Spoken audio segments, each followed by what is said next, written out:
Doctor BR Ambedkar ని స్మరించుకుంటున్నాం. కేవలం ఈ ఒక్క రోజు మాత్రమే స్మరించుకుంటున్నాం.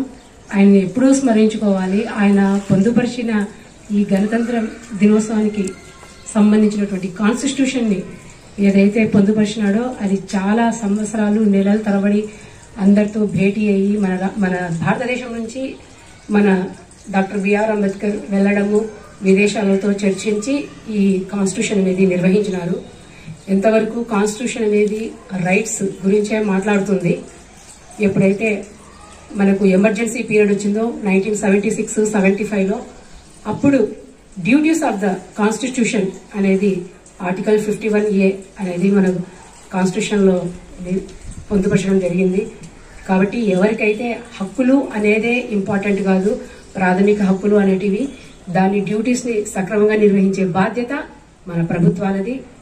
రాజ్యాంగం సంబంధించిన రాజకీయ వ్యవస్థనే కాదు, పార్ట్ అండ్ పార్సల్ అయినటువంటి సంస్థలు అందుకోసం మొత్తం ప్రభుత్వమే చేయలేదు కాబట్టి వేరే వేరే సంస్థలుగా విభజించబడింది. ఆర్గనైజేషన్స్ అట్లా జ్యుడిషియరీ లైక్ వైజ్ అన్నమాట. ఆ విధంగా రెవెన్యూ, పోలీస్ డిపార్ట్మెంట్ ఎవరైనా సరే ఎవరెవరికి సంబంధించిన వాళ్లకు నిర్వహించినటువంటి విధులు వాళ్ళు సక్రమంగా నిర్వహించాలి అనేది ఈ కాన్స్టిట్యూషన్ చెబుతుంది. సో ఇప్పుడు మన గౌరవ అధ్యక్షులైనటువంటి ఎస్ఐ ఖలీల్ గారు కొంచెం బాగా చెప్తారు. Thank you. అస్సలాము అలైకుం వరహమతుల్లాహి వబరకాతు. దీని యొక్క అర్థం భగవంతుని యొక్క కరుణ, ఆశీస్సులు, కటాక్షాలు మీపై వర్షించుగాక. అంతేనా? ముందుగా ఈ యొక్క 73వ గణతంత్ర దినోత్సవ వేడుకలకు ఇక్కడికి నన్ను ఆహ్వానించేటువంటి యాజమాన్యం జకీవుల్లా గారికి, మా మహిళా న్యాయవాది దీపా మేడం గారికి, అదేవిధంగా మిత్రుడు మహబూబ్ అలీ గారికి ధన్యవాదాలు తెలుపుకుంటూ, మరి ఈ యొక్క గణతంత్ర ఘన అనగా ఏమి? ఘన అనగా సమూహం, తంత్ర అనగా రూల్స్. గణతంత్ర ఒక సమూహం కోసము మనము కొన్ని రూల్స్ ను ఫ్రేమ్ చేసుకొని ఆ రూల్స్ పరిధిలో జీవించడం కోసము ఒక రాజ్యాంగాన్ని రాసుకొని మన జీవన విధానం సాగిస్తూ ఉన్నాం. చూడండి, ఒకసారి మీరు ముందుగా మనకైతే స్వాతంత్రం వచ్చింది 1947 ఆగస్టు 15. అందరికీ తెలుసు. వచ్చిన తర్వాత మనకేం అర్థం కాలేదు. ఆ రోజు అమల్లో ఉండేటువంటి చట్టాలు ఎవరు? బ్రిటిష్ వారు తయారు చేసేటువంటి చట్టాలు. ఆ చట్టాలను బేస్ చేసుకుని మన పరిపాలన కొనసాగుతూ ముందుకెళ్లడం జరిగింది. అయితే అప్పుడున్నటువంటి మేధావులు మొత్తం రాజ్యాంగ పరిషత్ అని చెప్పేసి ఒక బాడీని ఫామ్ చేసి, ఆ బాడీకి బాబు రాజేంద్ర ప్రసాద్ గారు అధ్యక్షతగా ఉండి రాజ్యాంగాన్ని రచన చేసేటువంటి బాధ్యత డాక్టర్ బిఆర్ అంబేద్కర్ గారికి అప్పచెప్పడం జరిగింది. ఇదంతా 1947 ఆగస్ట్ 29 నుంచి స్టార్ట్ అయిపోయింది ప్రక్రియ. ఇంకెట్లా, ఏ విధంగా మనం పరిపాలించుకోవాలా, ఎందుకు ఇంత వాళ్లకు తపన మొదలైందంటే, ఆ రోజు నుంచి ఈ రోజు వరకు కూడా మన దేశంలో వివిధ మతాల వారు, వివిధ కులాల వారు అందరూ కలిసి భిన్నత్వంలో ఏకత్వం సాధించడం కోసము ఒక రాజ్యాంగం అయితే బాగుంటుంది, ఆ రాజ్యాంగము ఏ విధంగా ఉండాలి, ఎలా ఉండాలి అని చెప్పేసి దగ్గర దగ్గర భారతదేశం మొత్తం 399 మంది రాజ్యాంగ పరిషత్ సభ్యులు. ఇందులో మహిళలు 9 మంది. వాళ్ళు కూడా అప్పుడు ఈ యొక్క రాజ్యాంగాన్ని రచించడంలో కీలక పాత్ర పోషించారు. మహిళలు కూడా ఆ రోజు నుంచే సరే బాధ్యత తీసుకున్నారు. ఆ విధంగా మరి ఇంగ్లాండ్, ఐర్లాండ్ ఇవన్నీ దేశాలు తిరిగి వాళ్ళు పరిశోధించి పరిశీలన చేసి ఏదైతే బాగుంటుంది, ఎలా అయితే ప్రాథమిక విధులు ఒక దేశం నుంచి ఆదేశిక directive principles of state policy ఆదేశిక సూత్రాలు ఒక దేశం నుంచి, న్యాయ వ్యవస్థ ఏ విధంగా ఉండాలని చెప్పేసి ఒక దేశం నుంచి, ఈ విధంగా మొత్తం క్రోడీకరించి ఈ యొక్క రాజ్యాంగాన్ని రాయడానికి టోటల్ గా వాళ్లకు 2 సంవత్సరముల 11 నెలల 18 రోజులు టోటల్ గా వాళ్ళకు పట్టినటువంటి సమయం. దీనికైన ఖర్చు 64 లక్షల రూపాయలు. ఎంత? 64 లక్షల రూపాయలు. మరి రాయడంలో ఈ యొక్క రాజ్యాంగాన్ని, భారత రాజ్యాంగాన్ని 2 వ్యక్తులు మన చేతి హ్యాండ్ రైటింగ్ తో రాయడం జరిగింది. ఆ రాసినటువంటి ప్రతులు ఈ రోజు వరకు కూడా మీలో ఎవరన్నా భవిష్యత్తులో రాజకీయ నాయకులు అయితే లోక్సభలో, పార్లమెంట్ లో ఇప్పటికి కూడా హీలియం అనేటువంటి ఒక పదార్థాన్ని వాడి ఇప్పటికి 70 సంవత్సరాల నుంచి భద్రపరచడం జరిగింది. ఇప్పటికి కూడా మనం ఎప్పుడు కూడా దీంట్లో మనం ఆలోచించాల్సినటువంటి విషయం ఏంటి, ఏ విధంగా మనం జీవితం ముందుకు పోవాలి, ఏ విధంగా లైఫ్ లో సక్సెస్ అనేటువంటి పొజిషన్లు మనం చేరుకోవాలి, ఇవన్నీ ఒకసారి మీరు ఆలోచన చేస్తే మరి ఆ రోజు ఈ స్వాతంత్ర సమరయోధులు ఏ విధంగా ఈ దేశంలో పుట్టినారు, తయారైనారు, అటువంటి భావాలను ఆకలింపు చేసుకుని ఏ విధంగా స్వరాజ్యం సాధించడంలో వాళ్ళు ముందుకెళ్లినారని చెప్పేసి అంటే ఇద్దరు వ్యక్తులు కీలక పాత్ర పోషించినారు. నెంబర్ 1 మన నిర్వాహకులైనటువంటి జక్కీవుల్లా గారు మాదిరిగా స్కూల్ టీచర్స్ పిల్లలకు ఈ యొక్క ఉద్యమ భావాలు నూరిపోవడం, స్వాతంత్రం ఆ రోజు ఏదో తెచ్చుకోవాలని చెప్పేసి సైమల్టేనియస్లీ రెండోది ఇంటికి పోయిన తర్వాత పేరెంట్స్ ఇద్దరే, ఒక సైడ్ వచ్చేసి పేరెంట్స్, ఒక సైడ్ వచ్చేసి స్కూల్ యాజమాన్యం. ఈ విధంగా పిల్లలను అప్పుడు ఆ రోజు ఉన్నటువంటి పిల్లలు మరి నేతాజీ సుభాష్ చంద్రబోస్ కావండి, స్వాతంత్ర మొత్తం మీకు తెలిసినటువంటి వాళ్ళందరూ ఎట్లా స్వాతంత్రాన్ని సాధించుకోవాలి అనేటువంటి దాంట్లో వాళ్ళు కీలక భూమిక పోషించి చిట్ట చివరికి ఈ రాజ్యాంగాన్ని అయితే 1949 నవంబర్ 26 ముగింపు చేసినారు రాయడం. చేసిన తర్వాత వాళ్ళకు ఒక డౌట్ వచ్చింది, మనమైతే ప్రపంచ దేశాలకు తిరిగినాము, రాజ్యాంగం అయితే మంచిగా రాసినాము, ఈ రాసినటువంటి రాజ్యాంగం అమలయ్యేటువంటి రోజుకు ఒక చారిత్రాత్మక రోజు ఉండాలి, ఒక మంచి రోజు అయి ఉండాలి, దానికి ప్రాముఖ్యత ఉండాలి అని చెప్పేసి వాళ్ళంతా భావించుకొని 2 నెలలు వెయిట్ చేశారు. అక్కడి నుంచి నవంబర్ 26 నుంచి 2 months వెయిట్ చేసి ఈ జనవరి 26 ఈ డేట్ ని ఎందుకు సెలెక్ట్ చేసుకున్నారు వాళ్ళు? ఈ డేట్ ని ఎందుకు సెలెక్ట్ చేసుకున్నారంటే ఆ రోజు 1930లో జనవరి 26 1930 జనవరి 26 ఆ రోజు ఉన్నటువంటి స్వాతంత్ర సమరయోధులు మొత్తం కలిసి పూర్ణ స్వరాజ్ వాళ్ళంతకు వాళ్ళే దెమ్సెల్ఫ్ డిక్లేర్డ్ దట్ మాకు స్వరాజ్యం ఈ రోజు వచ్చింది అని చెప్పేసి వాళ్ళదైన శైలిలో నిరసన వ్యక్తం చేసేవాళ్ళు ఆ రోజు నుంచి. సో ఆ డేట్ అయితే బాగుంటుంది అని చెప్పేసి 1950 జనవరి 26 అమల్లోకి తెచ్చుకుంటూ ఆ రోజు వేడుకలు కంటిన్యూస్ గా 3 days జరిపారు దేశవ్యాప్తంగా. 3 days జరుపుతూ ఇంకా రెండో విషయానికి వచ్చేస్తే దీని యొక్క ప్రాముఖ్యత, ఈ బాల బాలికలు ఎవరైతే సాహసవంతులు ఎవరైతే ఉంటారో వాళ్ళకు కూడా మంచి అవార్డ్స్ ఇవ్వడము, ప్రోత్సహించడము ఈ యొక్క గణతంత్ర దినోత్సవంలో అది కూడా ఒకటి పార్ట్.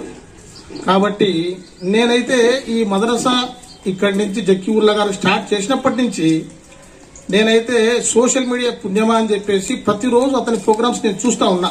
మీ ప్రోగ్రామ్స్ అన్ని చూసేటప్పుడు ఆ పిల్లలు మాట్లాడుతుంటారు ఇంగ్లీష్ లో, నిజంగా ఈ పిల్లలు ఎలా మాట్లాడుతున్నారు ఇంగ్లీష్ లో, ఈ మదరసాలో ఇటువంటి నైపుణ్యము ఉందా అసలు అని చెప్పి ప్రతిరోజు నేను ఆలోచించేవాడిని. ఒకరోజు ఈ ఆలోచన నాకు ప్రశ్నార్థకమే అయిపోయింది. నాకు ఎట్లా ఏ విధంగా మాట్లాడుతున్నారు పిల్లలు. మదరసా అంటే కేవలం వచ్చేసి ఖురాన్ और हदीस इनका सुन्नत का तरीका आपको सब मालूम होता है, वो हिसाब से करती हूँ. अपार्ट फ्रॉम दैट तुम्हें कैसा इंग्लिश में कैसा बोल सकती हैं, कैसा टीच कर सकते हैं, कौन टीच कर सकते हैं. एक बार मैं जक्कीउल्ला साहब पूछा, मैं क्या जी कैसा करते हैं बोलो पूछा तो उन्होंने मेरे को बोले नहीं सर अल्हम्दुलिल्लाह हमारे बच्चे बहुत मिन्नतदार है। मैं भी उनको वही तरह से मैं उनको टीच करता हूँ, इसलिए हमें सब मिलकर सामने जाती हूँ उन्हें बोलना। अब देखो एक बात मैं बोलना चाहता हूँ, इसमें ये मदरसे के स्टूडेंट्स कौन है कि इसमें है कि ये students after completion of your education here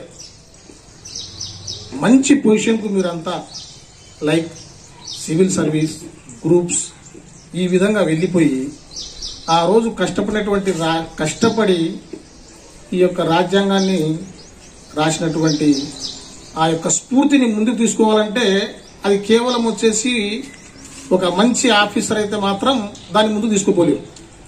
ఒక మంచి భావాజాలం గల వ్యక్తులు కావాలి, ముందుకు ఒక మంచి ఐడియాలజీ ఉండేటువంటి వాళ్ళు కావాలి, మంచి పొజిషన్కు రీచ్ కావాలి.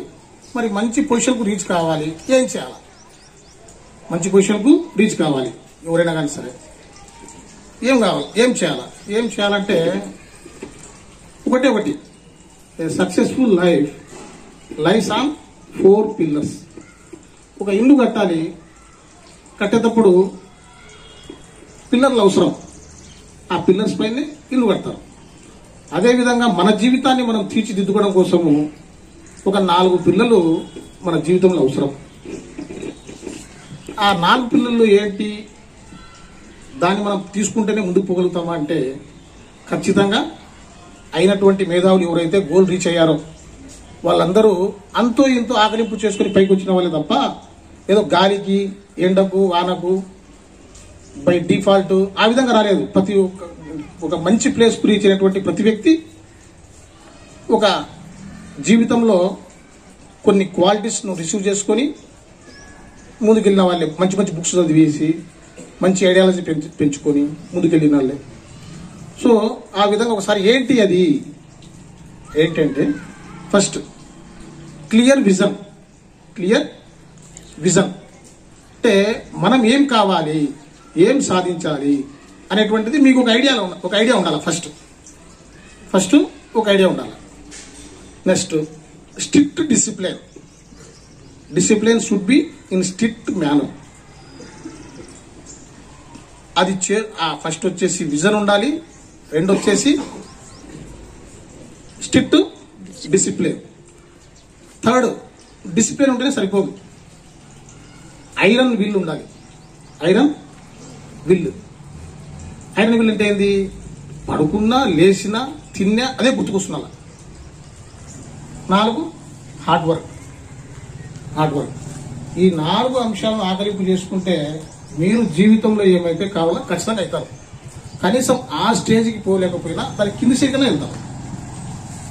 కాబట్టి ఈ యొక్క సభాముఖంగా మీకందరికీ నా ఆశీస్సులు.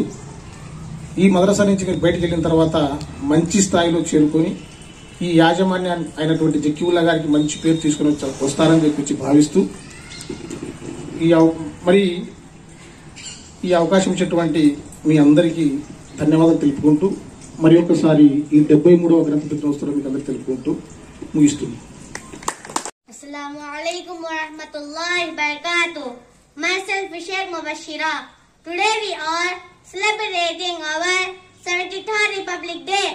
So first of all, I would like to wish you a very happy Republic Day. Republic Day is celebrated on 26th January every year because Republic Day is a national festival of India. It is very proud day for our country because on this day our Constitution of India came into force in 1950. Republic means citizens of country have fundamental rights like freedom of speech, education, elect their leaders and many more. Dr. B.R. Ambedkar played a key role in the preparation of our Constitution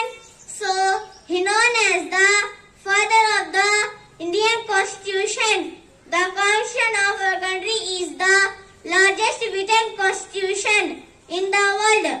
On this day, our Indian flag is hoisted and national anthem Jana Gana Mana is sung, and Republic Day parade is the big event conducted at Rajpath in New Delhi. The President gave awards to the brave soldiers and people on this day. Republic Day is celebrated in schools and colleges with full enthusiasm and joy. Republic Day teaches us to live in unity and peace. Jai Hind. अस्सलामु अलैकुम व रहमतुल्लाहि व बरकातुहू। मेरा नाम शेख रजिया। आज हम हमारे भारत का 73वां गणतंत्र दिवस मना रहे हैं। इस अवसर पर मैं सबसे पहले आप सबको 73वां गणतंत्र दिवस की शुभकामनाएं देती हूँ। हर वर्ष गणतंत्र दिवस को हमारे भारत देश में 26 जनवरी को मनाया जाता है, क्योंकि गणतंत्र दिवस हमारा राष्ट्रीय त्योहार है। आज का दिन हमारे देश का एक महत्वपूर्ण दिवस है, इसलिए कि 26 जनवरी 1950 को भारत का संविधान लागू हुआ था। गणतंत्र का अर्थ जनता का शासन है, यानी जनता की सार्वजनिक अधिकारों का प्राप्त होना। Doctor B.R. अम्बेडकर जी ने हमारे संविधान बनाने में बहुत बड़ी भूमिका निभाए थे, इसलिए उन्हें भारतीय संविधान के जनक कहते हैं। हमारे भारत देश का संविधान विश्व का सबसे बड़ा लिखित संविधान है। इस दिन राष्ट्रीय ध्वज लहराया जाता है और राष्ट्रगान गाया जाता है। नई दिल्ली में सैनिकों के द्वारा एक विशाल परेड आयोजित किए जाते हैं। राष्ट्रपति द्वारा सम्मानित लोगों को वितरित किए जाते हैं। स्कूल और कॉलेजों में विविध प्रतियोगिताएं आयोजित किए जाते हैं।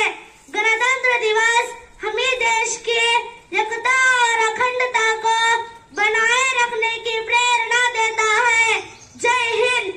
అస్సలాముఅలైకుం వరహ్మతుల్లాహి వబర్కాతు। నా పేరు పఠాన్ సానియా। నేడు మనము మన దేశపు 73వ గణతంత్ర దినోత్సవం జరుపుకుంటున్నాము। ఈ సందర్భముగా నా తరపున మీ అందరికీ 73వ గణతంత్ర దినోత్సవ శుభాకాంక్షలు తెలుపుతున్నాను। ప్రతి సంవత్సరం మన దేశంలో జనవరి 26వ తేదీన గణతంత్ర దినోత్సవం జరుపుకోవడం ఆనవాయితీ। ఎందుకంటే ఈ రోజు జాతీయ పండుగ రోజు। ఈ రోజు మన దేశపు ఎంతో గౌరవప్రదమైన రోజు, ఎందుకంటే ఈ రోజే మన భారతదేశపు రాజ్యాంగం అమలులోకి వచ్చిన రోజు। గణతంత్రం అంటే పౌరుల ప్రాథమిక హక్కులైన భావ ప్రకటన స్వాతంత్రం, విద్య నేర్చుకోవడం, నాయకులను ఎన్నుకోవడం వంటి అన్ని హక్కులను కలిగి ఉండడం అని అర్థం। Doctor B.R. అంబేద్కర్ గారు రాజ్యాంగం రాయడంలో కీలక పాత్ర పోషించారు కనుక ఆయనను భారతదేశ రాజ్యాంగ రూపకల్పి అని అంటారు। మన భారతదేశ రాజ్యాంగం ప్రపంచంలోని అతిపెద్దదైన లిఖిత రాజ్యాంగము। ఈ రోజున జాతీయ జెండా ఆవిష్కరణలతో పాటు జాతీయ గీతం జనగణమన పాడడం జరుగుతుంది। అదేవిధంగా ఢిల్లీలోని రాజ్పథ్ వద్ద రాష్ట్రపతి ఆధ్వర్యంలో కవాతు విన్యాసాలను నిర్వహించబడతాయి మరియు భారత రాష్ట్రపతి గారు సైనికులతో పాటు నైపుణ్యత కలిగిన పౌరులకు అవార్డులు అందజేస్తారు। గణతంత్ర దినోత్సవ వేడుకలు పాఠశాలలలో, కళాశాలలలో ఎంతో దేశభక్తితో ఘనంగా నిర్వహించబడతాయి। గణతంత్ర దినోత్సవం మనకు ఐకమత్యంతో పాటు శాంతియుతంగా జీవించాలని పిలుపునిస్తుంది। జై హింద్। अस्सलामुअलैकुम वरहमतुल्लाहि वबरकातुहू। मेरा नाम शेख आयशा फारिया। आज हम सब 73वां यौम जमहूरिया मना रहे हैं, तो इस मौके पर मैं आप सभी को तहे दिल से 73वां यौम जमहूरियत की मुबारकबादी देती हूँ। हर साल हम सब यौम जमहूरियत 26 जनवरी को मनाते हैं। 26 जनवरी का दिन हमारे हिंदुस्तान में कौमी त्योहार है। आज का दिन हमारे लिए फख्र का दिन है, इसलिए कि आज ही के दिन 26 जनवरी 1950 को हमारे भारत का जमहूरियत अमल में आया था। जमहूरियत का मतलब मुल्क के तमाम बाशिंदों को जमहूरी हुकूक यानी बोलने की आज़ादी, इल्म हासिल करना और अपने रहनुमाओं का इंतखाब करना वगैरह हुकूक को हासिल करना जमहूरियत कहलाता है। Doctor B.R. अम्बेडकर साहब ने हमारे आज़ाद हिंदुस्तान का दस्तूर बनाने में अहम किरदार अदा करे, इसलिए इनको जमहूरियत के मेआमार कहते हैं। हमारे मुल्क का जमहूरियत दुनिया का सबसे बड़ा जमहूरी लिखत है। आज का दिन हिंदुस्तान में परचम कुशाई करते हैं और कौमी तराना गाते हैं। इस दिन नई दिल्ली में दारुल हुकूमत की सिपाहियों के जरिए रियासती सवारी निकाली जाती है। भारत के सदर आज के दिन बहादुर सिपाहियों और लोगों को एहसास के तौर पर तहाई पेश करते हैं। आज के दिन स्कूलों और कॉलेजों में जलसे आम किए जाते हैं। यौम जमहूरियत का दिन हमें मुल्क में इत्तेहाद और अमान के साथ जिंदगी जीने का पैगाम देता है। जज़ाकल्लाहु खैरा। अस्सलामु अलैकुम वरहमतुल्लाहि वबरकातुहू। वालेकुम अस्सलाम वरहमतुल्लाहि वबरकातुहू। दीदी, मैं आपसे यौम आइन के बारे में कुछ सवाल कर सकती हूँ? जी हाँ, जरूर। आइन यानी कॉन्स्टिट्यूशन दरअसल क्या है? मुल्क के नज़्म व नस्क यानी इंतज़ामी बंदोबस्त के लिए बनाए गए बुनियादी हुकूक के कवानीन जिस किताब में इकट्ठा हो उसे भारत का दस्तूर यानी कॉन्स्टिट्यूशन कहते हैं। यौम दस्तूर मनाने का फैसला क्यों किया? यौम दस्तूर मनाने का फैसला इसलिए किया गया ताकि मुल्क के आइन के बारे में आवाम में जज्बा उभारा जा सके और यौम आइन का प्रचार किया जा सके। अच्छा दीदी, कुछ दस्तूर की अहमियत और फायदा बताइए। दस्तूर की वजह से जमहूरियत मजबूत हो जाती है। दस्तूर की पेशकिर्दा सियासी मिसालों की वजह से आलमी अमन, तहफ़्फ़ुज़ और इंसानी हुकूक की हिफाजत का माहौल तैयार हो जाता है। दस्तूर की वजह से आवाम की आज़ादी और उनके हुकूक महफूज रहते हैं। दस्तूर साज मजलिस के कुछ मेंबरान के नाम बताइए। आजाद भारत के पहले सदर जमहूरियत डॉक्टर राजेंद्र प्रसाद जी। आजाद भारत के पहले वजीर आजम पंडित जवाहरलाल नेहरू जी। दस्तूर की मेआमार डॉक्टर बाबा साहेब अम्बेडकर जी। लौह पुरुष सरदार वल्लभ भाई पटेल जी। आजाद भारत के पहले वजीर आला मौलाना अबुल कलाम आजाद जी। बुलबुले हिंद सरोजिनी नायडू जी, हंसाबीन मोहताजी और राजकुमारी अमृत कौर जी वगैरह। Doctor B.R. अम्बेडकर जी को भारत का दस्तूर मेआमार क्यों कहते हैं? भारत का दस्तूर बनाने के अमल में नुमानिया रोल अदा करने की वजह से डॉक्टर B.R. अम्बेडकर जी को भारत के दस्तूर का मेआमार कहा जाता है। जमहूरिया हिंद आइन कब नाफिज हुआ? जमहूरिया हिंद का आइन 26 नवंबर 1949 के दिन दस्तूर नाफिज हुआ, इसलिए इस दिन यौम दस्तूर मनाते हैं। दस्तूर साज असेंबली आईनी हिंद को कितना वक्त में मुकम्मल किया? हाँ जी, 2 साल 11 महीने 18 दिन में आईन हिंद मुकम्मल हुआ। जमहूरिया हिंद में आईनी कब आगाज हुआ? 26 जनवरी 1950 से दस्तूर के मुताबिक हुकूमती उमूर चलाने का आगाज हुआ। और एक आखिरी सवाल पूछती हूँ। जी पूछिए।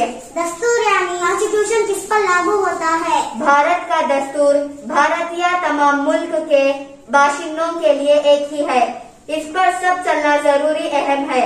जो दस्तूर की मुखालिफत करेगा वो मुजरिम करार पाएगा। दस्तूर हमें जिंदगी के तमाम बुनियादी हुकूक पाने का जरिया है। दस्तूर हमें अदल व इंसाफ दिलाता है। दस्तूर हमें मिलजुल कर रहने की यानी भाईचारे के साथ रहने की दावत देता है। दस्तूर हमें अपने मर्जी के मजहब पर चलने की इजाजत देता है। दस्तूर हमें अपने मर्जी के मुताबिक खाने का, पीने का और जीने का इख्तियार देता है वगैरह। इस बातचीत में मुझे बहुत सारे मालूमात हासिल हुए हैं। शुक्रिया। जज़ाकल्लाहु खैरा। अस्सलामु अलैकुम वरहमतुल्लाहि वबरकातुहू। मेरा नाम शेख सादिया। आज हम यौम जमहूरिया के दिन पर तराने को ड्रामा के तौर पर पेश कर रहे हैं।